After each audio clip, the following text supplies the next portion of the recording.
భగవద్గీతకు అరుదైన గుర్తింపు లభించింది. యునెస్కో మెమరీ ఆఫ్ వరల్డ్ రిజిస్టర్లో భగవద్గీతకు చోటు దక్కింది.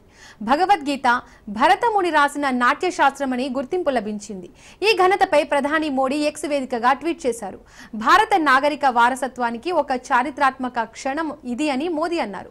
భగవద్గీత భరతముని నాట్యశాస్త్రం ఇప్పుడు యునెస్కో మెమరీ ఆఫ్ వరల్డ్ రిజిస్టర్లో లిఖించబడ్డాయని కేంద్ర మంత్రి గజేంద్ర సింగ్ షేకావత్ ఎక్స్ వేదికగా ట్వీట్ చేశారు. ప్రధాని మోడీ స్పందిస్తూ రీట్వీట్ చేశారు.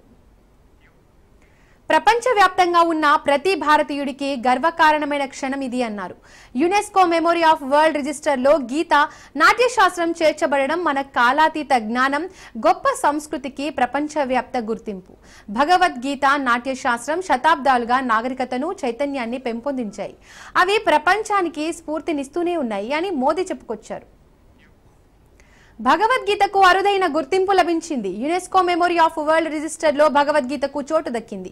భగవద్గీత భరతముని రాసిన నాట్య శాస్త్రానికి గుర్తింపు లభించింది. ఈ ఘనతపై ప్రధాని మోడీ ఎక్స్ వేదికగా ట్వీట్ చేశారు. భారత నాగరిక వారసత్వానికి ఇది చారిత్రాత్మక క్షణం ఇది అని మోడీ అన్నారు. భగవద్గీత భరతముని నాట్య శాస్త్రం ఇప్పుడు యునెస్కో మెమరీ ఆఫ్ వరల్డ్ రిజిస్టర్లో లిఖించబడ్డాయని కేంద్ర మంత్రి గజేంద్ర సింగ్ షేకావత్ ఎక్స్ వేదికగా ట్వీట్ చేశారు. ప్రధాని మోడీ స్పందిస్తూ రీట్వీట్ చేశారు.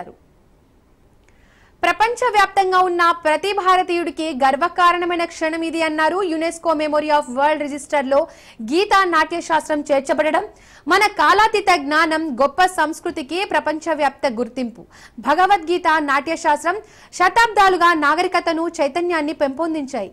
అవి ప్రపంచానికి స్ఫూర్తినిస్తూనే ఉన్నాయి అని మోదీ చెప్పుకొచ్చారు.